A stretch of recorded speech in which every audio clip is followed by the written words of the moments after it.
సరే ప్రార్థన చేసుకున్నాము. వచ్చిన వాళ్ళు అక్కడ ప్రార్థన చేయండి. ఇప్పుడు జరిగే మీటింగ్ కొరకు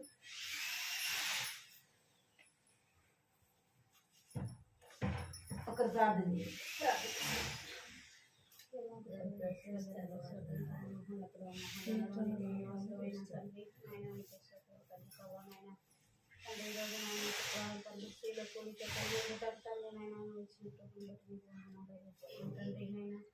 దైవజైతులను తండ్రి క్షేమం అనిపించిన తండ్రి నైనా మాకు వాక్యం బోధించుతుంది. వాక్యం వెళ్ళని నడుచులాగా కృప సహాయం ఇచ్చేది తండ్రి నైనా ఇంకెవరు ఇక్కడ రాలేరు వాళ్ళు కూడా తండ్రి ప్రార్థించుకుంటే సాయం చేయతండి. తండ్రి నైనా నువ్వు సాయం చేయకపోతే నువ్వేం చేయలేవు. మట్టి వారిని మట్టి మరణ నొప్పుకుంటూ తండ్రి పాపినాన్ని ఒప్పుకుంటూ తండ్రి నైనా సమయాన్ని చేతిలో అప్పగించుకుంటూ వేస్తున్నాము అడిగి కూర్చున్నాను నా తండ్రి. కృపాప్రేంగల తండ్రి చెంగల దేవ ఈ బంగారు పదాలు కొందనాలు స్తోత్రాలు చెల్లిస్తున్నాం తండ్రి. మహానదుడు మహాగణుడు నాయన పరిశుద్ధుడు ఉన్న దేవుడు తండ్రి. నిన్న నేడు మారని మార్పు లేని దేవుడు తండ్రి. మాట తప్పని దేవుడుగా వాగ్దానం ఇచ్చిన నెరవేర్చే దేవుడు నందుకే మీకు ఎంతో వందనాలు స్తోత్రాలు చెల్లిస్తున్నాను తండ్రి. నిత్యము స్థుతులకు తగిన దేవుడు ప్రభా, నిత్యం ఆరాధింపబడుచున్న దేవుడు. నన్ను అందుని బట్టి మీకు ఎంతో వందనాలు చెల్లిస్తున్నాను తండ్రి. మహాకాశమును పట్టజాలంత గొప్ప దేవుడు నందుకే ప్రభా మీకు వేలాది వందనాలు చెల్లిస్తున్నాను తండ్రి. దేవ మమ్మల్ని అయితే ఇది ఎంతో మంది చూడలేదు ప్రభా నా తండ్రి. మృతులుగా చేపడుతూ వచ్చినారు. మమ్మల్ని అయితే సజీవ లెక్కలు చేర్చి ప్రభా సజీవులైన దేవుడిని జీవములైన దేవుని స్తుతించడానికి ప్రభా కనపరచడానికి మన జీవములైన దేవుని సన్నిధిలో కనబడే భాగ్యాన్ని మీరు మాకు ఇచ్చినందుకే మీకు వందనాలు స్తోత్రాలు చెల్లిస్తుంటున్నాను తండ్రి. ఇది నమ్మ స్త్రీల కోరికగా ప్రభా ఇక ఉదయకాల సమయంలో నీ సన్నిధిలో చేరుస్తుంటున్న జ్ఞాపకం చేసుకోమని సన్నిధిలో ప్రార్థిస్తున్నాను తండ్రి. దుర్గయ్యను బట్టి అక్కను బట్టి మీకు వందనాలు చెల్లిస్తున్న బిడ్డలైన వారిని ప్రభా జగత్ పునాది వేయబడక ముందే ఆయన క్రీస్తులో జ్ఞాపకం చేసుకుని తండ్రి వారిని రక్షించినందుకే మీకు ఎంతో వందనాలు చెల్లిస్తున్నాను తండ్రి. ఆ కుటుంబంలో మేము కూడా తండ్రి దేవ నన్ను ఈ రీతిగా చేరుస్తుంటున్న మమ్మల్ని జ్ఞాపకం చేసుకోండి, సహాయం చేయండి, కృప చూపించమని ఈ సన్నిధిలో ప్రార్థిస్తున్నాను తండ్రి. వచ్చిన వారిని బట్టి వందనాలు చెల్లిస్తున్నాం. ఇంకా రావాల్సిన వారిని నడిపించండి ప్రభా నా తండ్రి. శ్రేష్టమైన సమయాన్ని పోగొట్టుకోకుండా ప్రభా నీ సన్నిధికి వచ్చే విషయంలో కృప చూపించండి. మీ బిడ్డలైన వారితో మాట్లాడమని సన్నిధిలో ప్రార్థిస్తున్నాను తండ్రి. విలువైన సమయాన్ని పోగొట్టుకోకుండా నేను ప్రభా నీ సన్నిధికి వచ్చినట్టుగా మీరు కృప చూపించండి. నిర్లక్ష్యం తీసివేయమని ప్రార్థిస్తున్నాను తండ్రి. ఇది ప్రార్థనని తెలిసి ప్రభా నా తండ్రి దేవాన్ని నిర్లక్ష్యంగా ఉండకుండా మీ సన్నిధికి వచ్చే విషయంలో సహాయపడమని సన్నిధిలో ప్రార్థిస్తున్నాను. కృప చూపించండి. పాట ద్వారా నీ నామాన్ని స్తుతించి గణపరచడానికి సహాయం చేయమని ప్రార్థిస్తున్నాను తండ్రి. వాక్యం ద్వారా మాట్లాడండి ప్రభా, కృప చూపించండి. ఈ కుటుంబానికి ప్రభా నా తండ్రి చేరి వచ్చిన మాకు నా తండ్రి ఏ మాటలు అవసరమో ప్రభా వాటిని మీరు అనుగ్రహించండి తండ్రి. దేవాలను నీ నోటు గురిగా వాడుకోమని మీ సన్నిధిలో ప్రార్థిస్తున్నాను తండ్రి. వ్యర్థమైన మాటలు దూరపరచండి. ఆత్మ సంబంధంగా తండ్రి, ఆత్మ సంస్థ ప్రభా ఆయన పరలోక సంబంధమైన తండ్రి దేవ మీరు మాట్లాడమని సన్నిధిలో ప్రార్థిస్తున్నాను తండ్రి. కృప చూపించండి.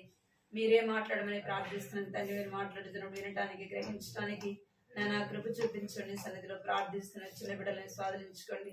కరెంటు మీ స్వాధీనించుకోమని సన్నిధిలో ప్రార్థిస్తున్నాను. ఇంకా రావాల్సిన వారిని నడిపించమని పాటల వాక్యంలో మీరు సహాయపడమని మీకు ఎంతో వందనాలు చెల్లిస్తూ ప్రార్థన సమయం కూడా దీవెనకరంగా చేయమని ప్రభా సంఘం కొరకు కుటుంబాల కొరకు నన్ను నశించిపోతున్న ఆత్మల విషయమై సన్నిధిలో భారంతో ప్రార్థించినట్లుగా ప్రార్థన భారంతో నింపండి, సహాయం చేయమని కావాల్సిన వారిని నడిపించమని మీకు వందనాలు చెల్లిస్తూ యేసు నామములో ప్రార్థిస్తున్నాను తండ్రి. ఆమేన్.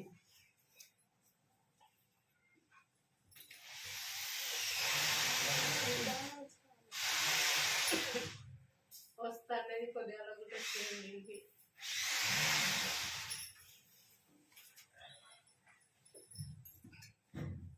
పాట సంఖ్య 176.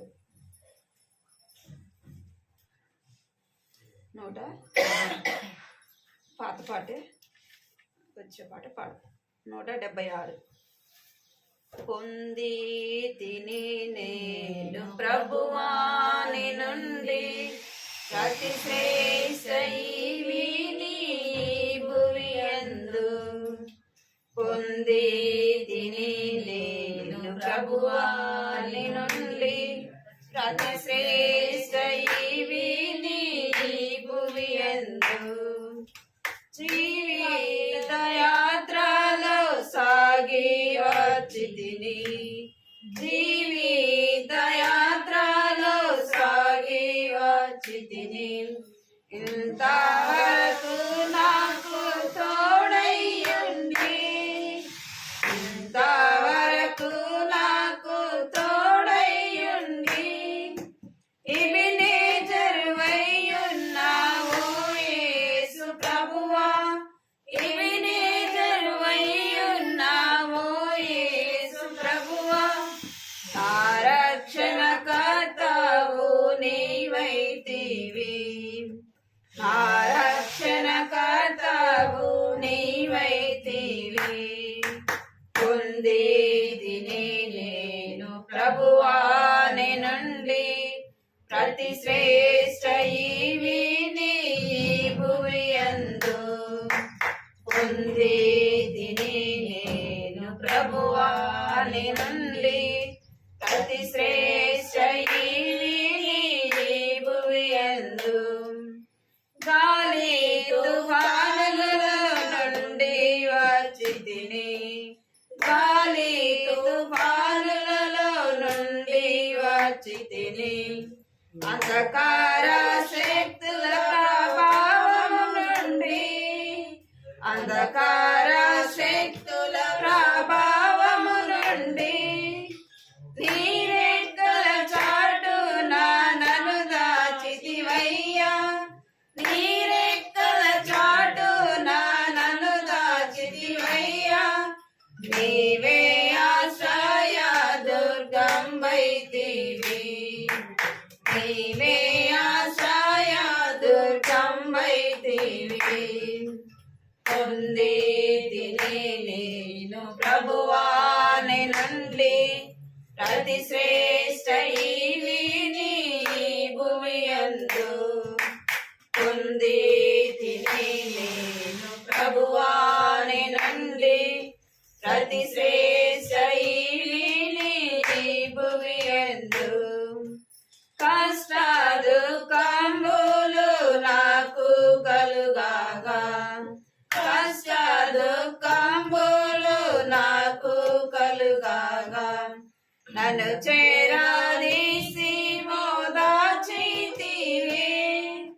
నన్ను చేరాదీసి మోదాచితివి భయమిది నిరాశలయందు నా ప్రభువా భయమిది నిరాశలయందు నా ప్రభువా బహుగా ధైర్యంబు నాకొసగితివి బహుగా ధైర్యంబు నాకొసగితివి పొందేదిని నేను ప్రభువాని నుండి ప్రతి శ్రేష్ఠ ఈవి నీ భువియందు పొందేదిని నేను ప్రభువాని నుండి ప్రతి శ్రేష్ఠ ఈవి నీ భువియందు నా దేహమందు నా ముళ్ళు నుంచితివి నా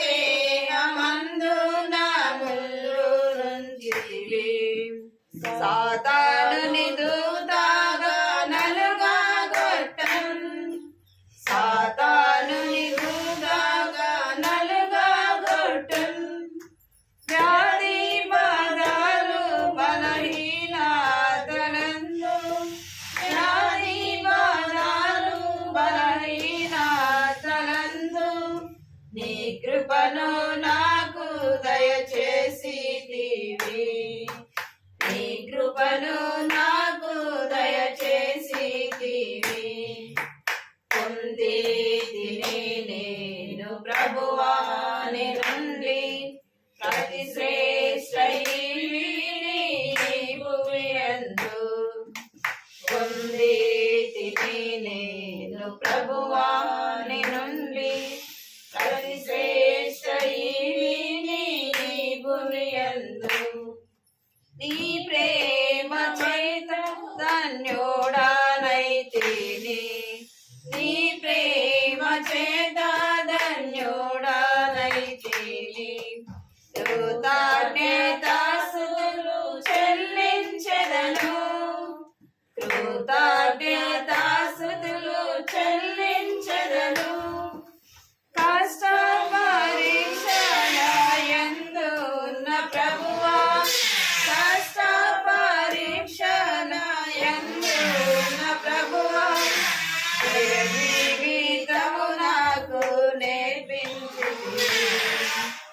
జయ జీవితము నాకు నేర్పించితివి.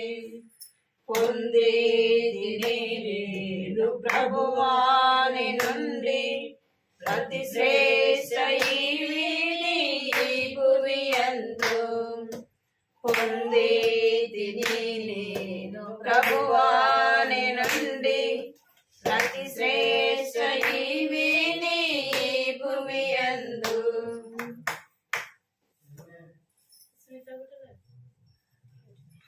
విషయాలను తానం చేసి వస్తుందా?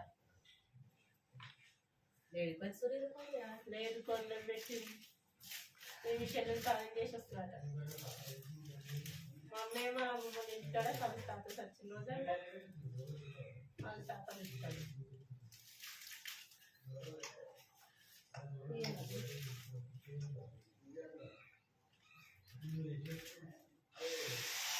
పార్సల్గా 409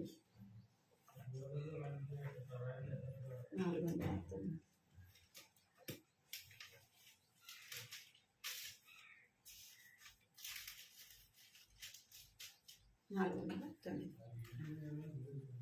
నా మాట వినుమని ప్రభువా నేను, నా మాట వినుమని ప్రభువా నేను, నిన్ను రక్షింపను పిలచుచుండే, నిన్ను రక్షింపను పిలచుచుండే.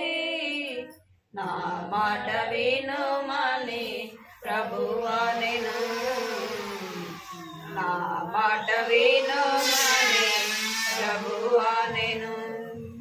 పాపుల రక్షకుడు యేసు ప్రభుండు, పాపుల రక్షకుడు యేసు ప్రభుండు. నీతిమంతులు కాదు పాపుల పిలచెను, నీతిమంతుల కాదు పాపుల పిలచెను. నిన్ను హృదయం వారా ప్రేమించెను, ప్రేమించెను. నిన్ను హృదయం వారా ప్రేమించెను, ప్రేమించెను.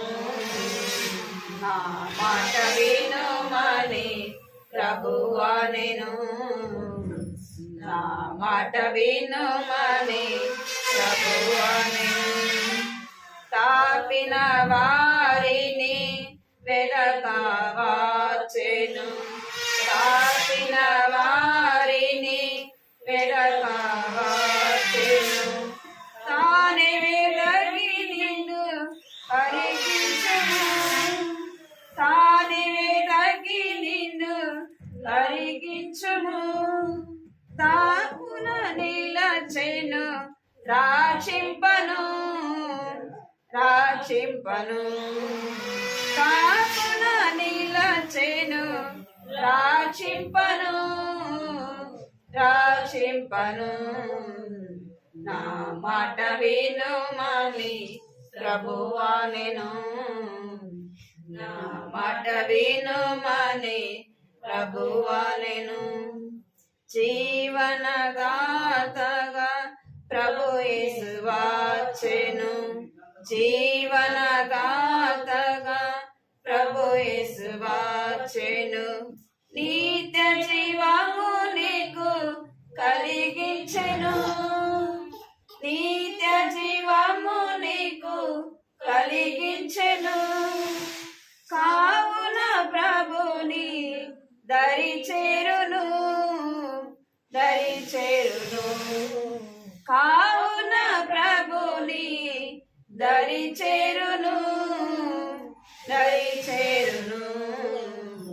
నా మాట వినుమని ప్రభువా నేను, నా మాట వినుమని ప్రభువా నేను.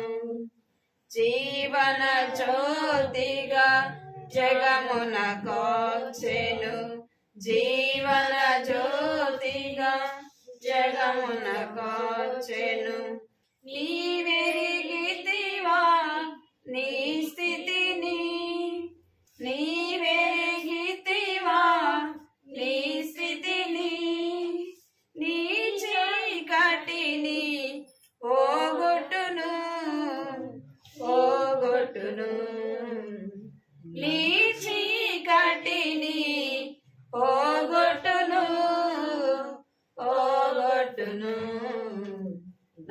మాట వినుమని ప్రభువా నేను, నా మాట వినుమని ప్రభువా నేను. పాత వాటిని పారగదోలెను, పాత వాటిని పారగదోలెను. నూతన పరచును సర్వమును, నూతన పరచును సర్వమును. పరికించుముని స్థితిగతిని, స్థితిగతిని పరికించుముని స్థితిగతిని, స్థితిగతిని. నా మాట వినుమని ప్రభువా నేను, నా మాట వినుమని ప్రభువా నేను. నిన్ను రక్షింపను పిలచుచుండే, నిన్ను రక్షింపను పిలచుచుండే. నా మాట వినుమని ప్రభువా నేను, నా మాట వినుమని ప్రభువా నేను.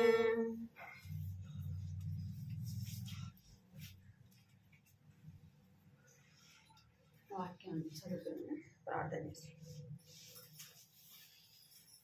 కృపా ప్రేమ తండ్రి జనం దేవ, నీ బంగారు పదాలకు వందనాలు స్తోత్రాలు చెల్లిస్తున్నాను తండ్రి. ఇంతవరకు కూడా పాటలు మనం స్తుతించడానికి మీరు సహాయపడి వచ్చారు, మీ కొన్నాళ్ళు. అయితే ఇంకా సరైన రీతిలో ప్రభు పాటలు పాడడానికి కూడా మీరే సహాయించండి. వాక్యం ద్వారా కూడా మీరు మాట్లాడండి ప్రభా, నీ స్వరం వినడానికి సహాయించండి. వచ్చిన వారిని బట్టి వందనాలు. ఇంకా నువ్వు రాకుండా ప్రభా నిర్లక్ష్యంగా ఇంటికాడ ఉంటున్న వారితో కూడా మీరు మాట్లాడండి తండ్రి. దేవా సహాయించండి. సమయం చెడ్డది గనక తండ్రి, దినదినములు చెడ్డది గనక సమయం పోయినాక సద్వినియోగపరచుకోమన్నారు ప్రభా. బిడ్డలైన వారితో మీరు మాట్లాడని తండ్రి. ఇప్పుడైనా సన్నిధికి వచ్చుటకు సహాయించండి తండ్రి. శ్రేష్టమైన సమయాన్ని పోగొట్టుకోకుండా మీరు బిడ్డలైన వారితో మాట్లాడమని మీకు ఎంతో వందనాలు చెల్లిస్తూ నిలబడుచున్నాను కూడా. నోటి బొరగా వాడుకుని బలహీనతలన్నింటినీ కూడా మీరు స్వాధీనించుకుని, నా నోటిని మీరు స్వాధీనించుకుని మీకు ఎంతో వందనాలు చెల్లిస్తూ యేసు నామములో ప్రార్థిస్తున్నాను తండ్రి, ఆమేన్.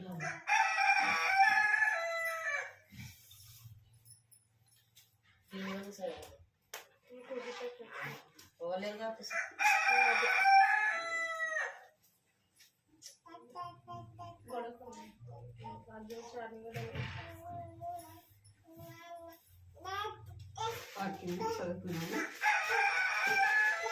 పోయిన వారం ఏం చూసినా చెప్పండి.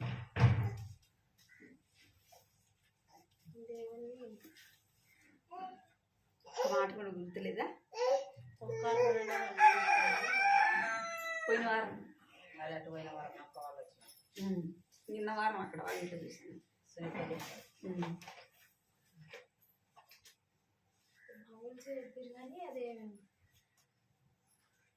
గుర్తులేదు. దేవుని వాక్యం మర్చిపోద్ది. ఎట్లా రాసేది వచ్చినప్పుడు రాసుకోవాలి. రాసేది వచ్చినప్పుడు రాసుకుంటే గుర్తుంటుంది కదా, గుర్తుంటుంది. మనం ఖాళీ సమయంలో ఏం చేస్తాం? సిస్టర్స్ మీటింగ్కి ఏం చెప్తున్నారు, గృహాల్లో గుడికలప్పుడు ఏం చెప్తున్నారు అని ఏం చేసుకోవచ్చు. మనం బుక్ చూసినప్పుడు గుర్తొస్తుంది. మనం రాసుకోలేదు అనుకో ఏముండదు, గుర్తు ఉండదు. దీన్ని మనం ఎన్నో గుర్తు పెట్టుకుంటాం, కానీ గుర్తు పెట్టుకోవాల్సిన వాటిని మనము గుర్తు పెట్టుకోవాలి. ఎలిజబెత్ని గురించి జ్ఞాపకం చేస్తున్నాం. అటు పోయిన వారం కూడా, అంతకుముందు వారం కూడా ఎలిజబెత్ గురించే చూస్తూ వచ్చినాం. పోయిన వారంలో ఎలిజబెత్ గురించి మనం ఏం చేస్తూ వచ్చినామంటే, వారిద్దరు కూడా కుటుంబంగా ఏం చేస్తూ వచ్చానంట, ప్రభు యొక్క ఆజ్ఞలను ఏం చేస్తున్నారు, వాళ్ళు దేవుడి యొక్క మాటలు వారి విని దాని ప్రకారంగా నడుచుకుంటూ వచ్చినారు. ఆజ్ఞలు నెరవేర్చుకున్నారుగా చూస్తూ వచ్చారు. ఆజ్ఞలు నెరవేర్చిన వారు ఏం పొందుతూ వచ్చారంట, శిక్ష పొందుతూ వచ్చినారు. రాజ్యాన్ని పొందుతూ వచ్చారు, మరణము. ఆదామవ్వలు దేవుని మాట వెనక ఏం తెచ్చుకున్నారు, మరణాన్ని తెచ్చుకున్నారు. దేవుని ఆశీర్వాదాన్ని పోగొట్టుకున్నారు. సౌలు అయితే ఏం చేసినాడంట? దేవుని రాజ్యాన్ని పోగొట్టుకున్నాడు దేవుని మాట వినక. దావీదైతే ఏం చేసినాడంట? తాను ఎంతో నష్టపోతూ వచ్చినాడు దేవుని మాట దేవుని మాట ఆజ్ఞను నెరవేర్చు. మనకు కూడా దేవుని మాటలు పెడచ్చమని పెడితే ఏం పొందుతామంట? నష్టపోయే వారముగా ఉంటాం. దేవుని మాట వినకపోతే మనం ఏం పొందుతామంటే నష్టాన్ని పొందుతాం. ఆజ్ఞ అతిక్రమమే పాపము అని వాక్యం చెప్తాము. దేవుని ఆజ్ఞలు ఎలాంటివి అంట? భారమైనవి కావు అని చూస్తూ వచ్చి. రెండోది ఏం చూస్తూ వచ్చినంటే వారు ఎలాగ నడుచుకుంటూ వచ్చారంట? నిరపరాధులుగా నడుచుకుంటూ వచ్చినారు. ఏ దోషము కాకుండా వారు చూసుకుంటూ వచ్చినారు. నిరపరాధులుగా వారు నడుచుకుంటూ వచ్చినారు. మనం కూడా లోకంలో ఏం చేయాలంట? నింద లేకుండా, అంటే మన ద్వారా దేవుని నామానికి అవమానం లేకుండా జీవించాలి. దానియేలు ఎలాగ జీవిస్తూ వచ్చినాడంటే ఏమంటున్నాడు? నీ దృష్టికి నేను దయ పొందిన వాడిని కదా, నీ దృష్టిలో నేను ఎలాగుంటాను? నిరపరాధిగా నేను కనబడుతున్నాను కదా అని రాజు ఎదుట చెప్పగలుగుతున్నాడు. తనకు తప్పు లేదు కాబట్టి ఆ మాట చెప్పగలుగుతున్నాడు. తప్పుకుంటే చెప్పగలడా? చెప్పలేదు. మనం కూడా ఎలా నడుచుకోవాలంటే నిరపరాధులముగా నడుచుకోవాలి. మూడోది ఏం చూస్తూ వచ్చినంటే దేవుని దృష్టికి ఎలా నడుచుకోవాలంట? నీతిమంతులుగా నడుచుకుంటూ వచ్చినాం. మనం కూడా ఏం చేయబడాలంట? నీతిమంతులముగా చేయబడాలి. నీతిమంతులముగా చేయబడాలంటే మన పాపమును మనము ఒప్పుకోవాలి. అప్పుడే మనం నీతిమంతులముగా చేయబడతాం. దేవుని ఇంటికి వెళ్ళినంత మాత్రాన, ప్రార్థన చేసినంత మాత్రాన, మనం ఏమో ఇచ్చినంత మాత్రాన ఏం చేయబడం? నీతిమంతులముగా చేయబడలేం. ఎలా నీతిమంతులంగా చేయబడతామంటే మన పాపములు ఒప్పుకొని విడిచిపెట్టాలి. ఆయన రక్తంలో కడగబడినప్పుడే నీతిమంతులు. ఎలా కనబడుతూ వచ్చినంట దేవుని దృష్టికి? ఈ తరము వారిలో నీవే నీతిమంతుడిగా కనబడితివి. అబ్రహాం గురించి ఏం చెప్పబడింది? అబ్రహాము దేవుని నమ్మిన కనుక అది అతనికి నీతిగా ఎంచబడెను. మనము నీతిమంతులముగా చేయబడాలి. ఇది వస్తున్నాం పోతున్నాం అంటే మనం నీతిమంతులముగా చేయబడలేదు.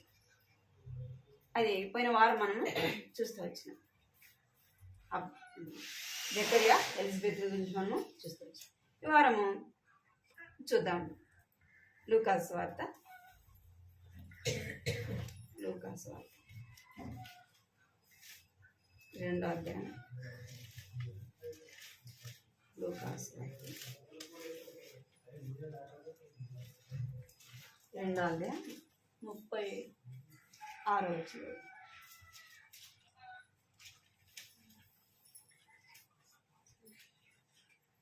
లూకాసు వార్త 2వ అధ్యాయం 36వ వచనం. తీసుకొచ్చా 36వ వచనం.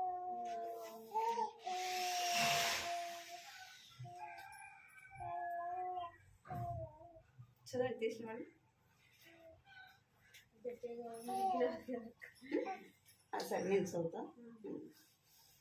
36వ వచనం. లూకాసు వార్త 2వ అధ్యాయం 36వ వచనం. దీనికి ముందు ఒక్క మాట చదువుతాము.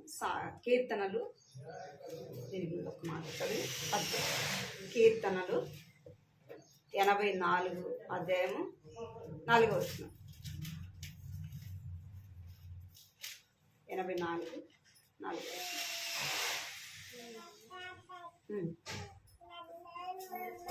నీ మందిరమునందు నివసించు వారు ధన్యులు, వారు నిత్యము నిన్ను స్తుతించెదరు. ఎవరు ధన్యులు అంట? నీ మందిరమునందు నివసించు వారు ధన్యులు, వారు నిత్యము నిన్ను స్తుతించెదరు. కీర్తనలోనే ఇంకొక మాట ఉంది. 65వ అధ్యాయం 4వ వచనం. 65 4వ వచనం.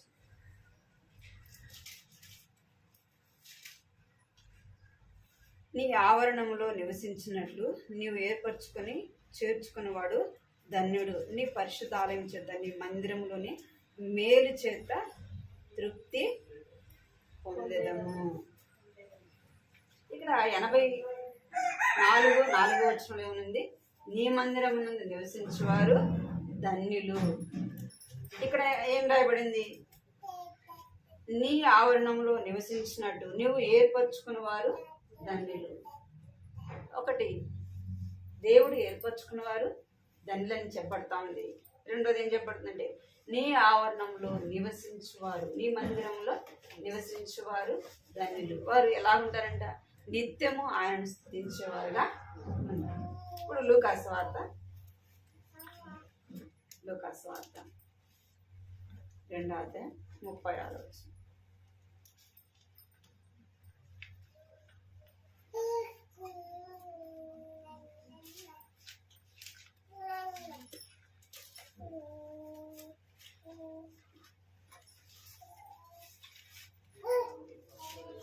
చదువుతాను చూడండి. మరియు ఆషేరు గోత్రికురాలను పెనుయేలు కుమార్తె అయిన హన్న అను ఒక ప్రవక్తి ఉండెను. ఆమె కన్నెత్వం మొదలుకొని 7 ఏళ్ళు పెనిమిటితో సంసారం చేసి బహుకాలము గడిచినదై. ఇక్కడ హన్న ఎవరు? హన్న అంటే మొదటి సమయంలో కూడా హన్న ఉంది. ఆ హన్న కాదు, ఈమె ఎవరంటే ఆషేరు గోత్రికురాలు. ఈమె హన్న అంటే పేరుకు అర్థం ఏంటంటే కృప. ఏమంట? కృప. ఆ పేరుకు అర్థము కృప. ఈ హన్న అనే ఆమె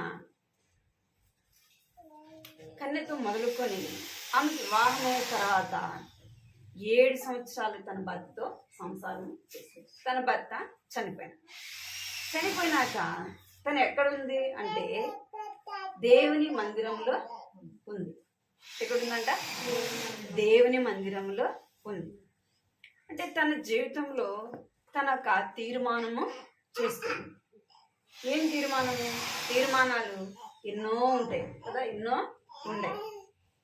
ఒకటి ఈ లోక సంబంధమైనది, రెండోది ఆత్మ సంబంధమైనది.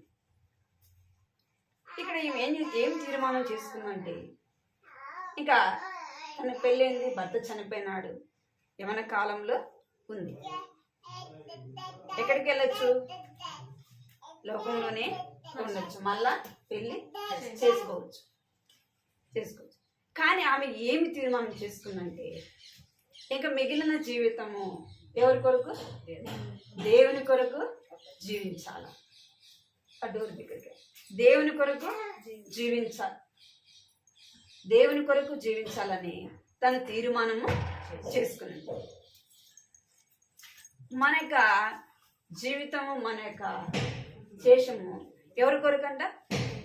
దేవుని కొరకు జీవించాలి. అంటే కుటుంబము కంటే కూడా ప్రాముఖ్యమైనది ఏంది? దేవుడు. దేవునితో సాహసం, దేవునితోనే స్నేహం, సర్వస్వము ఎవరితో ఉండాలంట? దేవుడే కదా. దేవుడు ఒక కుటుంబముగా కట్టాడు. ఆ జీవితం కొనసాగుతూ ఉంటే లేదు. కొంతమందికి యవన కాలంలోనే భర్త చనిపోతారు. అలాంటప్పుడు ఏం చేయాలంట? దేవుని కొరకే తీర్మానము చేసుకోవాలి. అంటే అందరు చేసుకుంటారా? చేసుకోరు కదా. కొంతమంది మాత్రమే అలాంటి నిర్ణయము తీసుకుంటారు. చూద్దాం. రూతు గ్రంథం ఇక్కడ కూడా ఉండాలి కదా. చూద్దాం. రూతు గ్రంథం 1వ అధ్యాయం 14 వచ్చిన చదివిస్తే చదవండి. రూతు 1వ అధ్యాయం 14 వచ్చిన నేను చదువుతా వినండి. వారు ఎలుగెత్తి ఏడవగా ఓర్పా తన అత్తను హత్తుకొని ముద్దు పెట్టుకొనేను. ఇక్కడ నయోమికి ఇద్దరు కుమారులు కూడా ఏ దేశంలో జీవిస్తుందంటే మోయాబు దేశంలో ఆమె ఉంటూ వచ్చింది. ఇక్కడ ఆ దేశానికి వచ్చిన తర్వాత ఆమెకు ఇద్దరు కుమారులు వివాహము చేసింది. ఎవరిని చేసింది అంటే మోయాబీలను చేసింది. కొన్ని రోజుల తర్వాత ఇద్దరు కుమారులు కూడా ఏమైపోయినారు? చనిపోయినారు. ఇద్దరు కుమారులకు వివాహం చేసింది. కొన్ని రోజుల తర్వాత ఏమైపోయినారు? నయోమి భర్త చనిపోయినాడు. నయోమి భర్త చనిపోయినాక ఇంకెవరు చనిపోయినారు? 2 కుమారులు కూడా చనిపోయినారు. 2 కుమారులు చనిపోయినారు.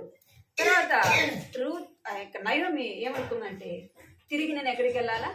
బెత్లెహేంకి వెళ్ళాలా, మళ్ళా నా దేశానికి నేను వెళ్ళిపోవాలా, అక్కడ దేవుడు ఆశీర్వదించినాడు, అక్కడ సమృద్ధి ఉంది అంటే ఆ సమృద్ధిని వదిలిపెట్టే వచ్చింది. నష్టపోయినాక ఏం చేస్తుంది? తిరిగి నేను మళ్ళా వెళ్ళాలా అనుకునింది. అయితే భర్త లేడు, 2 కుమారులు కూడా లేడు. అప్పుడు 2 కోడలను పిలిచి చెప్తా ఉంది. ఏమని చెప్తుందంటే, ఇక నేను నా దేశానికి తిరిగి నేను వెళ్ళిపోతాను, తిరిగి మరలా మీరు మీ ఇంటికి మీరు వెళ్ళిపోండి. ఎందుకంటే యవన పిల్లలు కదా, మీరు మరలా వివాహం చేసుకొని మీ కుటుంబంతో మీ తల్లిదండ్రులతో కూడా మీరు సంతోషంగా ఉండమని ఏం చేసిందంటే చెప్తా ఉంది. మీరు వెళ్ళండి అని. వెళ్ళమంటే ఇక్కడ 14 వచ్చిన వారు ఎలుగెత్తి ఏడవాగా ఏం చేసింది? ఏడ్చింది. ఎందుకంటే అతను వదిలిపెట్టలేక ఏం చేసింది?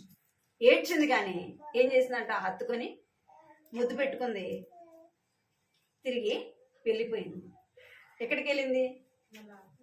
తల్లిదండ్రుల దగ్గరికి వెళ్ళిపోయింది.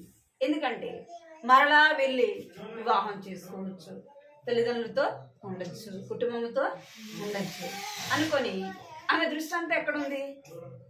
లోకము కదా, లోకం మీద తన దృష్టి, తన మనస్సు ఉంది. అందుకే ఒక నిర్ణయం మనం ఏదైనా చేయాలంటే ఏం చేస్తాం? ఆలోచిస్తాం కదా, నిర్ణయం తీసుకుంటాం.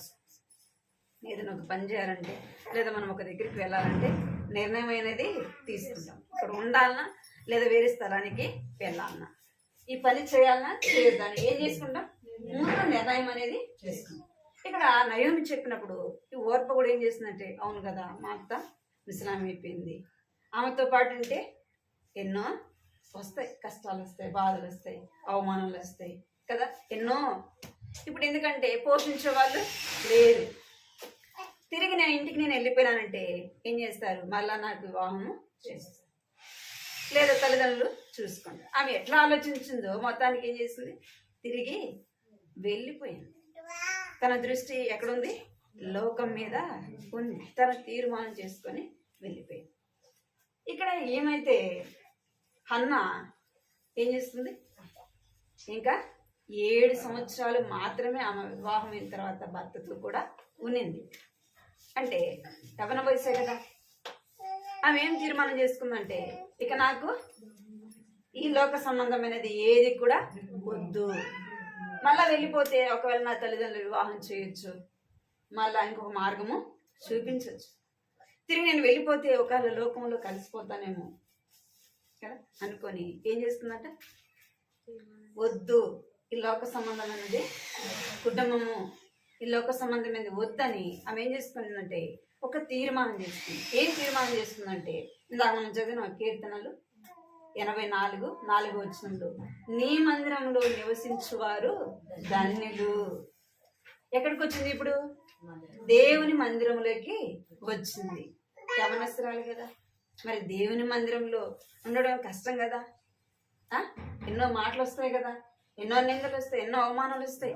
దేవుని నమ్ముకున్నంత మాత్రం రాకుంటే వస్తాయి కదా. మరి ఏం తీర్మానం చేస్తే ఏంటన్నారు అని నేను ఎక్కడుంటాను? ఒక తీర్మానం, గట్టి తీర్మానము చేస్తుంది. ఇక మిగిలిన జీవితము దేవుని కొరకే జీవించాలా, దేవునితోనే ఉండాలా, దేవుని మందిరంలోనే ఉండాలా, దేవుని యొక్క సన్నిధిని హత్తుకుని ఉండాలని తను ఏం చేస్తుందంట? తీర్మానము చేస్తుంది. మనకు కూడా లోకము, కుటుంబము, బాధ్యతలు ఎన్నో ఉంటాయి.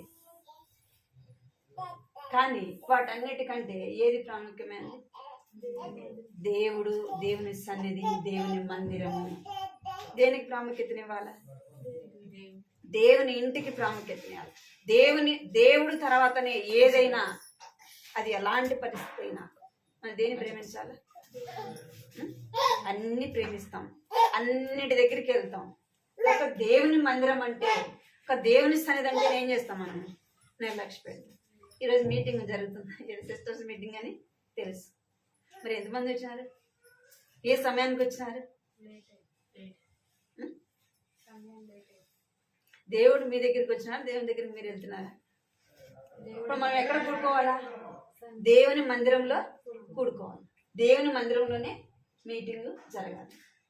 మరి మనకు చెప్పేవాళ్ళు ఎక్కడికి వచ్చినారు? మన దగ్గరికి వచ్చినారు, మీరు వాళ్ళ దగ్గరికి వెళ్ళినారు. మరి మరి ఎలాగ దేవుని ప్రేమిస్తున్నాం, ఎలాగ దేవుని దగ్గర తీర్మానం చేసుకుంటున్నాం? ఇక్కడ హన్న అయితే ఆమె ఏం చేస్తుందంట? తీర్మానము చేస్తుంది. ఎందుకు తీర్మానం చేస్తుందంటే దేవుని మందిరంలో నివసించడానికి, దేవుని మందిరంలో ఉండడానికి తీర్మానం చేస్తుంది. ఎవరు ధన్యులు? ఆస్తున్న వాళ్ళ, డబ్బున్న వాళ్ళ, మంచి పేరున్న వాళ్ళ? ఎవరు ధన్యులు అంట? నిత్యము దేవుని మందిరంలో ఉన్నవారే ధన్యులు. అందుకే దావీదు రాజు అంటాడు, నీ మందిర ఆవరణంలో, ఎక్కడ? నీ గుమ్మం దగ్గర కూర్చుంటే చాలు ప్రభువా అంటాడు. ఎందుకు అంత?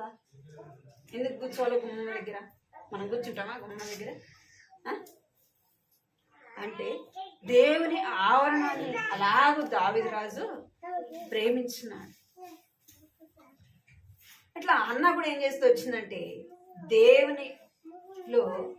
దేవునితో కూడా ఉండాలని, దేవుని మందిరంలో ఉండాలని ఆమె ఏం చేస్తుందంట? తీర్మానము చేసుకుంటూ వచ్చింది. లోక సంబంధమైన దాని గురించి కాదు, దేని కొరకంట? ఆత్మ సంబంధమైన వాటి విషయంలో ఆమె ఏం చేస్తూ వచ్చింది? తీర్మానము చేసుకుంటూ వచ్చింది.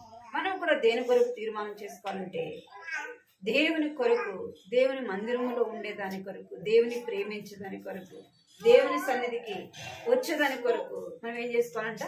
తీర్మానము చేసుకోవాలి. 1 తిమోతి 5వ అధ్యాయము 11వ వచనం చదవండి.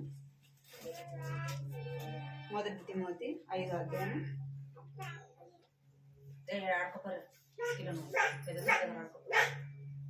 11వ వచనం. యవనస్తులైన విధవరాలను లెక్కలో చేర్చవద్దు. వారు క్రీస్తునకు విరోధముగా నిష్కలంకమైనప్పుడు తమ మొదట విశ్వాసమును వదులుకొని తీర్పు పొందువారే పెళ్ళిళ్ళు కోరుదురు. ఇక్కడ యవన స్త్రీలను ఏమనద్దు అంటున్నాడు? 1 తిమోతి 5వ అధ్యాయం 11వ వచనం ఏమంటున్నాడంటే యవనస్తులైన వారిని విధవరాల లెక్కలో చేర్చవద్దు అంటారు. ఎందుకు ఈ మాట చెప్తున్నాడంటే యవనస్తులైన వారు ఏం చేస్తారంట? మరలా పెళ్లి చేసుకోవాలని కోరుకుంటారు. అందుకే వాళ్ళని ఏం చేయకూడదు? విధవరాలుగా చేర్చవద్దు. వారు ఏం చేస్తారంట? మొదట విశ్వాసమును వదులుకొని తీర్పు పొందువారై ఇందురు. వీరు ఏం చేస్తారంటే అక్కడ చెప్పబడుతుంది చూడండి, చదవండి ఆ మాట మళ్ళీ. క్రీస్తునకు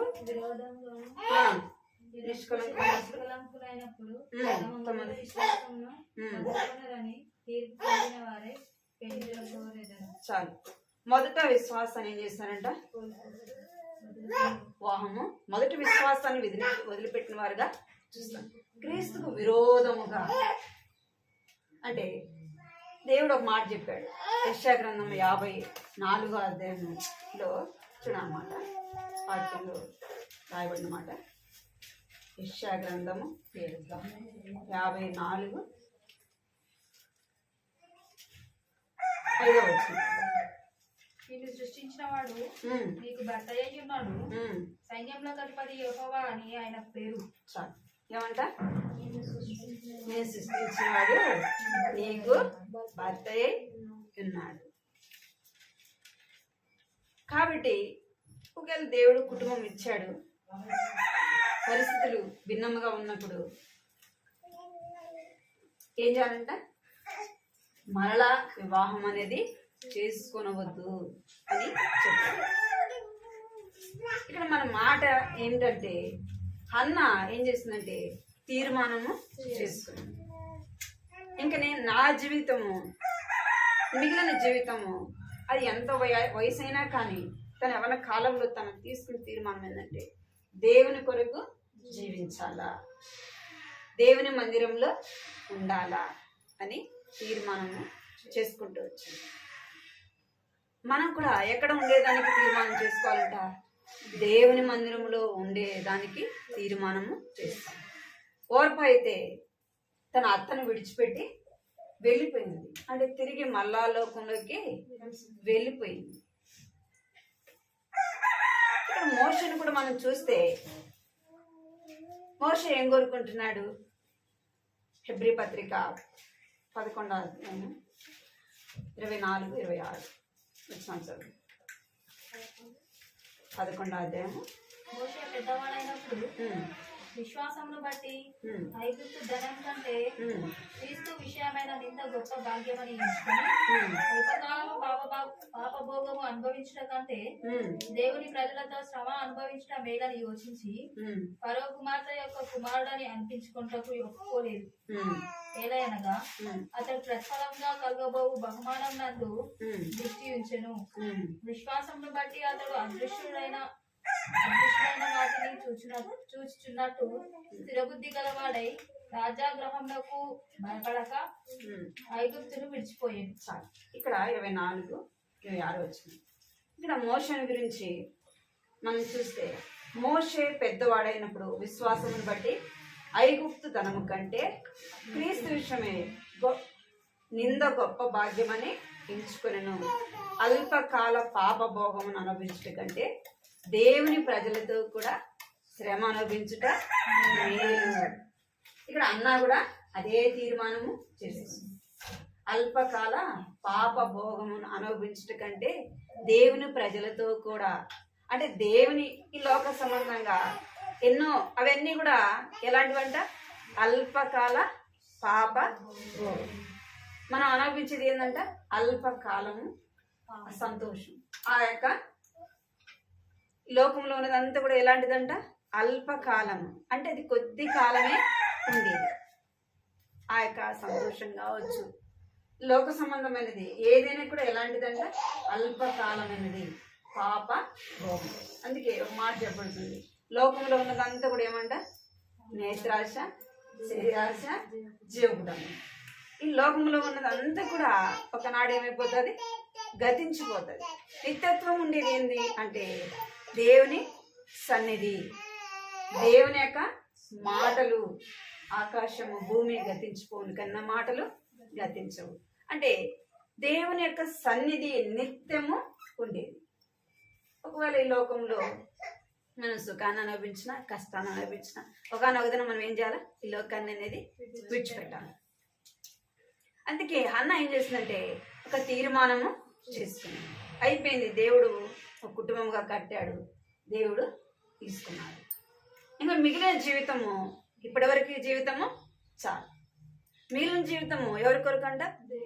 దేవుని కొరకు అని తను ఏం చేస్తూ వచ్చిందంటే దేవుని మందిరాన్ని హత్తుకొని ఉంటూ వచ్చింది. దేవుని మందిరంలో తను నివసిస్తూ వచ్చింది. 37వ వచనం చూస్తే ఆ మాట చూడొచ్చు. లూకాసు వార్త 2వ అధ్యాయం 37వ వచనం.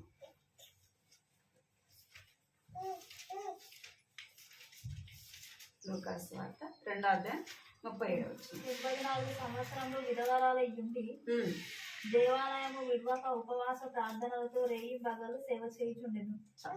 ఇక్కడ ఏం చేస్తుందంటే యవన కాలంలో భర్త చనిపోయినాడు, దేవుని మందిరంలోకి వచ్చింది. దేవుని మందిరంలో నివసిస్తా ఉంది. ఎన్ని సంవత్సరాలు బతికిందంట ఆమె? 84 సంవత్సరాలు బ్రతికింది. అంటే ఒకవేళ ఏ వయసులో తన భర్త చనిపోయినాడో 30 వేసుకున్నాం, 30 మనం అనుకుందాం 31 వివాహమై భర్త చనిపోయినప్పటికీ ఉండొచ్చు. కొంతమందికి చిన్న వయసులోనే వివాహాలు చేసేవారు. భర్త చనిపోయింది. ఆమె ఏం చేస్తూ వచ్చిందంటే 84 సంవత్సరాలు ఎక్కడుంది? మనం ఒక గంట మందిరంలో ఉంటే కదా, మందిరం అయిపోయినాక ఒక గంట మందిరంలో ఉండాలంటే అసలు ఆగుతామా? ఎప్పుడెప్పుడు ఇంటికి పోవాలా అన కదా. మందిరం అయిపోయింది, తడు పోయి రోడ్డు మీద ఉంటాం. ఎక్కడ ఉండేదానికి ఇష్టం ఉండదు? దేవుని మందిరంలో ఉండడము ఇష్టం ఉండదు. అందుకే అయిపోయిందే రోడ్డు మీద ఉంటారు. ఇవి ఎన్ని సంవత్సరాలు ఉందంట? 84 సంవత్సరాలు వృద్ధాప్యంలో ఏం చేస్తుందంట? రేయంబగలు ఉపవాసం ఉండి ప్రార్థన చేస్తా ఉందంట. ఇంకేం చేస్తుందంటే సేవ చేసేదిగా అన్నది. ఎక్కువ సమయం ఎక్కడ గడపాలంట? దేవుని ఇంట్లో గడపాలి. దేవుని ఇంట్లో దేవుని ప్రజలతో, అది కష్టమైన, శ్రమైన, అవమానమైన, నిందలైన, ఏదైనా సరే ఎక్కడున్నాం మనము? దేవుని ఇంటిలో ఉన్నాం. అందుకే ఈమె ఏం చేస్తుందంటే తీర్మానము చేస్తుంది, దేవుని ప్రజలతో కూడా ఉంటాను, దేవుని ఇంటిలో ఉంటాను అని. వృద్ధాప్యం వచ్చేంత వరకు కూడా, ఆమె చనిపోయేంత వరకు ఎక్కడ ఉంటూ వచ్చింది ఏంటి? దేవుని మందిరంలో ఉంటూ వచ్చింది. ఓర్పను మనం చూస్తే తన అత్తని ముద్దు పెట్టుకొని విడిచిపెట్టి పోయింది. ఇంకా ఇంకొకరు ఉన్నారు అక్కడ, ఎవరు చెప్పండి? రూత్ ఏం చేసింది? చదువుతాము. రూతు గ్రంథం 1వ అధ్యాయం 15వ వచనం.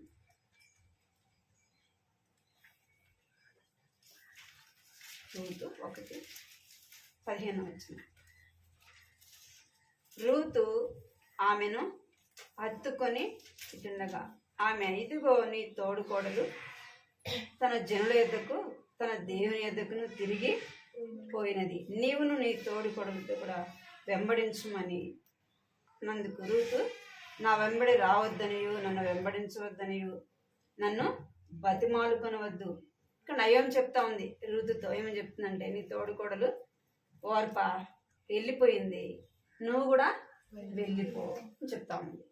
నేను వృద్ధురాలను, వృద్ధాప్యంలో ఉన్నాను, మీరు నాతో పాటు ఉంటే మీకు ఎన్నో కష్టాలు ఎదురవ్వచ్చు, ఎన్నో నిందలు రావచ్చు, అవమానాలు రావచ్చు. అయితే మళ్ళీ మీరు మీ ఇంటికి వెళ్ళిపోమ్మని చెప్పినప్పుడు రూతు ఏమంటుందంటే, నయం ఓర్పు అయితే హత్తుకొని ముద్దు పెట్టుకుంది, వెళ్ళిపోయింది. ఇక్కడ రూతు ఏం చేస్తుందంట? 16వ వచనంలో, అందుకు రూతు, నా వెంబడి రావద్దనియు, నన్ను విడిచిపెట్టుమనియు, నన్ను బతిమాలుకొనవద్దు. నీవు వెళ్ళి చోటుకే నేను వచ్చదను, నీవు నివసించే చోటనే నేను నివసించదను. నీ జనమే నా జనము, నీ దేవుడే నా దేవుడు. నీవు మృతి పొందు చోటను నేను మృతి పొందదను, అక్కడనే పాతి పెట్టబడదను. చాలు. ఇక్కడ ఏమన్నా రూతు యొక్క తీర్మానం చూడండి. నీ వల్ల నాకు కష్టం రాని, శ్రమ రాని, బాధ రాని, ఆకలి దప్పులున్నాయి, ఏదైనా కానీ పరిస్థితి ఎలాంటిదైనా సరే నేనేం చేస్తాను? నేను నీతో పాటే ఉంటాను. రూతుకు తెలీదా? వాళ్ళ అత్తతో పట్టిపోతే ఎన్నో బాధలు పడాలని తెలీదా? భర్త లేడు కదా, మామ లేడు కదా, మరి అత్త ఒకటే ఉంది, ఆమె కూడా వృద్ధాప్యంలో ఉంది. మరి ఆమెను ఏం పోషించగలదా? మంచి చెడు చూసుకోగలదా? తను ఏమీ చేయలేదు. అయినా ఏం చేస్తుందంటే, నయోమిలో ఉన్న యొక్క దేవుని రూతు ఎరగలుగుతూ వచ్చింది. తన దేవుడు ఎలాంటి వాడు, ఇంత గొప్ప దేవుడు అని తను గుర్తించింది. అందుకే నీ ద్వారా నాకు శ్రమ రాని, కష్టం రాని, బాధ రాని, ఏదైనా సరే నేనేం చేస్తాను? నీతో పాటే ఉంటా. నీ జనమే నా జనం, నీ దేవుడే నా దేవుడు. నువ్వు ఎక్కడ పాతి పెట్టబడతావో నేను కూడా అక్కడే పాతి పెట్టబడతా.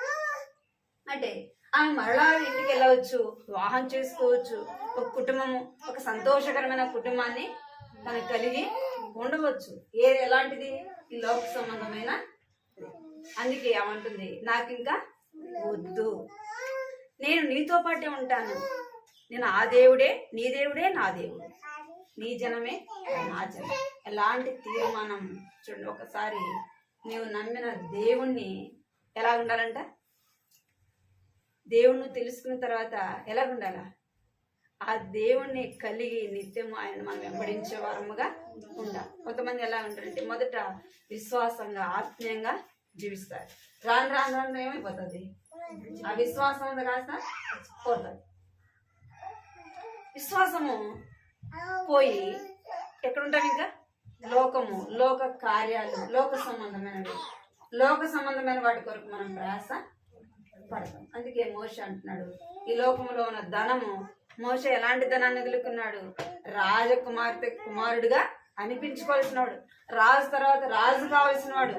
అయితే ఇదంతా నాకు వద్దు, దేవుని ప్రజలతో కూడా ఉంటా, దేవుని ప్రజలతో కూడా శ్రమ అనిపిస్తాను, దేవుని ప్రజలతో కూడా నేను ఉంటానని ఒక తీర్మానము చేసుకుంటాను. మనము కూడా హన్నా లాంటి తీర్మానము చేసుకోవాలి, రూతు లాంటి తీర్మానము చేసుకోవాలి, మోషేలాగా తీర్మానం చేసుకోవాలి. అలాగ మన జీవితాన్ని దేవుని మందిరంలో నివసించువారు ధన్యులు అంటున్నాడు. ఇంకా రెండవదిగా మనం చూస్తే ఏంటంటే అక్కడ లూకాసు వార్తలో మనం చూస్తూ వచ్చినాం. ఆమె ఏం చేస్తూ వచ్చిందంట? రేంబగలు సేవ చేస్తూ వచ్చిందంట. సేవ అంటే ఎలాగా? వాక్యం చెప్పడమేనా? వాక్యం చెప్పడం సేవ అంటే ఏంది? మీకు తెలిసింది చెప్పండి. సేవ అంటే ఏమంట? దేవుని ఇంటిలో మనం ఏ పని చేసినా అది దేవుని పని, దేవుని పరిచర్య, దేవుని సేవ. అది ఊడ్చేది కావచ్చు, ఇంకా వంట చేసేది కావచ్చు, లేదా దేవుని బిడ్డలైన వారిని వచ్చినప్పుడు వారిని ప్రేమించి వారు చేసే పనిలో మన సహకారులుగా ఉన్నప్పుడు దాన్ని ఏమంటారు? సేవ, పరిచర్య. కొన్ని కనబడేవి ఉంటాయి, కొన్ని కనబడనివి కూడా ఉంటాయి. కొన్ని పరిచర్లు, ఇప్పుడు వాక్యం అనుకోండి, అందరు చూస్తారు కదా. ఇప్పుడు మీరు వంట రూమ్లో పోయి వంట చేసినారు, మిమ్మల్ని చూస్తారా? ఎవరిని చూస్తారా? చూడరు కదా. మరి అది సేవే, ఇది కూడా సేవ. అంటే దేవుడు ఒక్కొక్కరికి ఒక తలాంతు ఇస్తాడు. కొంతమంది వంట బాగా చేస్తారు దేవుని మందిరంలో, కొంతమంది ఏం చేస్తారు? మందిరాన్ని శుభ్రంగా చేస్తారు. కొంతమంది ఏం చేస్తారు? దేవుని బిడ్డలైన వారు వచ్చినప్పుడు వారికి మంచి చెడు చూసుకోవడం, అది దేవుని కొంతమంది చేస్తారు. కొంతమంది దేవుని వాక్యము చెప్పారు. ఏదైనా దేవుని సేవ. మనం ఏం చేయాలంట? దేవుని సేవలో పాలు పంపులు కలిగి ఉండాలి, దేవుని సేవలో సహకారులముగా ఉండాలి. కొంతమంది యేసు ప్రభు కాలంలో స్త్రీలైన వారు ఏం చేస్తూ వచ్చారంట? తమకు కలిగిన దాంతో దేవుని పరిచర్య చేస్తూ వచ్చారంట. లూకాసు వార్త 8:3. లూకాసు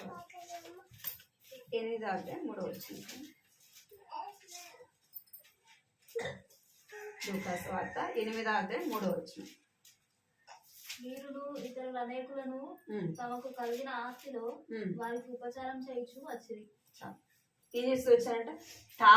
తమకు కలిగిన ఆస్తితో ఏం చేస్తూ వచ్చినారంట? పరిచర్య చేస్తూ వచ్చినారు, ఉపచారము చేస్తూ వచ్చినారు. మనకు బాగా తెలుసు ఎవరు చేస్తూ వచ్చినారంటే కొంతమంది స్త్రీలు చేస్తూ వచ్చినారు. ఇంకా మార్త మరియలు కూడా ఏం చేస్తూ వచ్చినారు? ఉపచారము చేస్తారు. యేసు ప్రభు వచ్చినప్పుడు ఏం చేస్తారు? మరియమ్మ అయితే ఏం చేస్తుంది? ఆయన పాదం దగ్గర కూర్చొని వాక్యం పెట్టండి. మార్త అయితే ఏం చేస్తుంది? యేసు ప్రభు వచ్చినాడు, యేసు ప్రభు శిష్యులు వచ్చినారని ఆమె ఏం చేస్తుంది? ఎంతో ప్రయాసతో ఏం చేస్తుంది? వారికి భోజనాలు సిద్ధపరుస్తూ ఉంది. అంటే వాక్యం అని ఉంటామో శ్రేష్టమైనది. ఆమె ఏం చేస్తూ వచ్చింది? అంటే ఆమె దేవుని ప్రేమించింది కాబట్టి ఏం చేస్తుంది? ఆయన వచ్చినాడు, ఆయనకి ఏమైనా చెయ్యాలా, శిష్యులు వచ్చినారు, వారికి ఏమైనా సిద్ధపరచాలా అని తను ఏం చేస్తుందంటే ప్రయాసపడతా ఉంది. ఆ ప్రయాసలో ఆమె యేసు దగ్గరికి వచ్చి అనింది కదా, నేను ఎంత ప్రయాసపడుతున్నా కదా, మా అక్కను కూడా రమ్మను అని అక్కడ చెప్తుంది. అంటే ఆమె యొక్క ఆలోచన ఎట్లా ఉందో కానీ ఆమె ఏం చేస్తుందంటే వాళ్ళందరూ వచ్చినారని ఎంతో ప్రయాసపడి చూస్తాను. ఏది ఏమైనా మనం ఏం చేయాలంటే ఒక పురుషులు మాత్రమే దేవుని సేవ కాదు, స్త్రీలమైన మనం కూడా ఏం చేయాలంట? దేవుని సేవ చేయాలి. ప్రార్థన అనేది ఒక సేవ, సువార్త అనేది ఒక సేవ, ఒకరిని దేవునింటికి నడిపించేది అది దేవుని సేవ. మనం వాక్యం చెప్పలేము, ఒక ఆత్మ కొరకు మనం ప్రార్థన చేసినాం, వారిని దేవునింటికి నడిపిస్తే వారు రక్షణ పొందితే మనం ఏం చేయబడతాం? దేవుని సేవలో పాలు పొందిన వారముగా ఉంటాము. శ్రీరమైన అందుకే 1 సమూయేలు 2వ అధ్యాయంలో కూడా ఉంది చూడండి. 2వ అధ్యాయం 22 1 సమూయేలు. స్త్రీలు అక్కడ 2వ అధ్యాయం 22 బహువృద్ధులాయను ఇశ్రాయేలీయులకు తన కుమారులు చేసిన కార్యములన్నీ వారు ప్రత్యక్ష గుడారముల యొక్క ద్వారం దగ్గరకు సేవ చేయుటకు వచ్చిన స్త్రీలతో ఇక్కడ స్త్రీలు, ఇశ్రాయేలు స్త్రీలు ఏం చేస్తూ వచ్చారంట? సేవ చేయుటకు వచ్చినారు. అంటే స్త్రీలు కూడా దేవుణ్ణి సేవించిన వారు అని మనం గుర్తు చేసుకోవాలి. మనకు కలిగిన దాంట్లో, దేవుడు మనకిచ్చిన దాంట్లో మనం ఏం చేయాలంటే దేవుని పనిలో పాలు పొందే వారముగా ఉండాలి. దేవుని సేవలో మనము ఉపయోగపడే వారముగా ఉండాలి. దేవుని పరిచర్యలో మనం సహకారముగా ఉండాలి. నేను స్త్రీలం కదా, మేము ఎలాగో దేవుని పని చేయగలము, ఎలాగో దేవుని సన్నిధిని నడిపించగలము అంటే మన కుటుంబంలో మనం బాధ్యతలు చేయట్లేదా? మన కుటుంబంలో మనం చేస్తున్నాం కదా. మరి దేవుని పనిలో కూడా, దేవుని సేవలో కూడా మనం ఎలా ఉండాలంట? సహకారణముగా ఉండాలి. అక్కుల్లా ప్రిస్కిల్లా అనేవారు ఏం చేస్తూ వచ్చారంట? దేవుని సేవలో వారిద్దరు కూడా భార్య భర్త, తన భర్తతో పాటు కూడా ఆమె ఏం చేస్తూ వచ్చింది? సేవలో సహకరించినదిగా చూస్తాం. మనం కూడా ఏం చేయాలి? మన కుటుంబమే కాదు, ఏముంది? రెండోది ఏముంది? దేవుని మందిరము ఉంది. దేవుని మందిరం పట్ల కూడా మనం ఏం కలిగి ఉండాలా? ఆశ కలిగి ఉండాలి, ఆసక్తి కలిగి ఉండాలి. ఎందుకంటే దేవుడు ఒకప్పుడు దేవుడు అంటే మనకి తెలియదు, లోకమే అనుకున్నాం. ఇప్పుడు ఏది శాశ్వతమైనది, ఏది అశాశ్వతమైనది మనకు తెలుసా తెలియదా? తెలియదు. ఏది శాశ్వతమైనది? దేవుడు శాశ్వతం, దేవుని వాక్యము శాశ్వతం, దేవుని రాజ్యము శాశ్వతం, దేవుని యొక్క పని, దేవుని యొక్క పరిచర్య ఎలాంటిది? శాశ్వతమైనది. దేవుని పని, దేవుని పరిచర్య చేస్తే మనం ఎక్కడ బహుమానం పొందుతామంట? దేవుని రాజ్యంలో మన బహుమానము పొందుతాం. మనం ఒక చిన్న పని దేవుని ఇంట్లో చేసినా దేవుడు ఏం చేయడంట? మర్చిపోడు. నువ్వు చేసిన దానికి దేవుడు ఒకనొక దినమున బహుమానం ఇచ్చేవాడుగా ఉన్నాడు. మరి నువ్వు కుటుంబం కొరకు రోజంతా ప్రయాసపడుతున్నావు కదా, దినమంతా శ్రమ పడుతున్నావు కదా, మరి ఎవరు నీకు బహుమానం ఇచ్చారు? ఎవరిస్తారు చెప్పు? భర్త, బిడ్డల, అత్త, మామ? ఎవరిస్తారు చెప్పండి? ఎవరిస్తారు చెప్పండి? మరి అట్టాని కుటుంబం వద్దా? కుటుంబ పనులు చేయొద్దా? చేయాలి. ఎందుకంటే దేవుడు ఒక కుటుంబాన్ని మనకి ఇచ్చాడు కాబట్టి మనం ఏం చేయాలి? భర్తను ప్రేమించాలి, బిడ్డను ప్రేమించాలి, కుటుంబాన్ని ప్రేమించాలి. కాబట్టి కుటుంబ బాధ్యతలు నెరవేర్చాలి. దేవుని రాజ్యము శాశ్వతమైనది కాబట్టి దాన్ని కుటుంబం కొరకు నువ్వు ఎంత ప్రయాసపడుతున్నావు అంతగా దేని కొరకు ప్రయాసపడాలా? దేవుని కొరకు ప్రయాసపడాలి.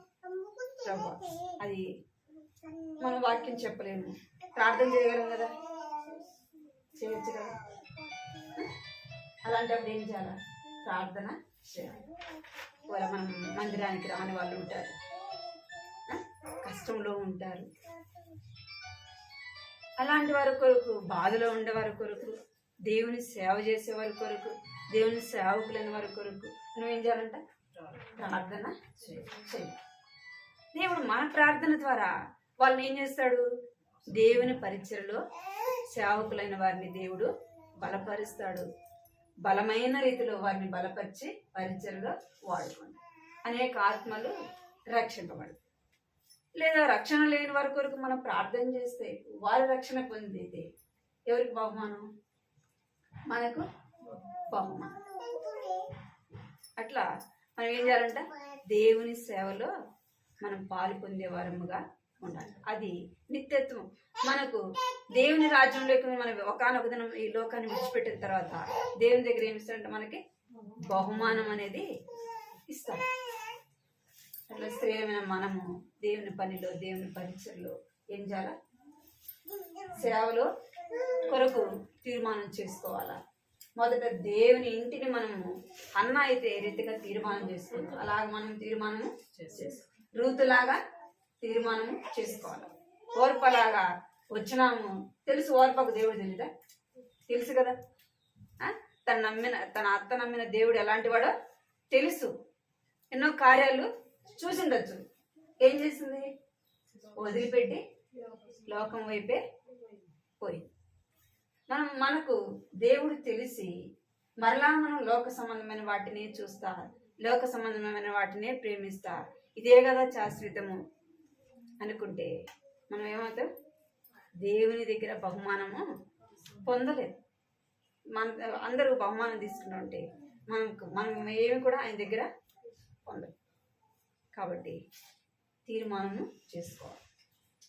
అన్నలాగా, రూతులాగా, మోషేలాగా తీర్మానం చేసుకున్న మనము దేవుని యొక్క పనిలో, దేవుని యొక్క సేవలో ఏం చేయాలంటే మన వంతు మనం ప్రయాసపడాలి. మనకు బహుమానం రావాలంటే మన వంతు మనము ప్రయాసపడాలి. అన్న ఎప్పటి వరకు ప్రయాసపడిందంటే 84 సంవత్సరాల వరకు, అంటే 24 సంవత్సరాల సమయం చనిపోయింది అమ్మ. అందుకే అక్కడ 84 సంవత్సరాలని చెప్పబడింది. అప్పటి వరకు కూడా దేవుని సేవలో ఆమె చేస్తూ వచ్చింది. మనం అలాగా ఉండడానికి దేవుడు సహాయం చేయనట్టు ప్రార్థన చేసుకున్నాం.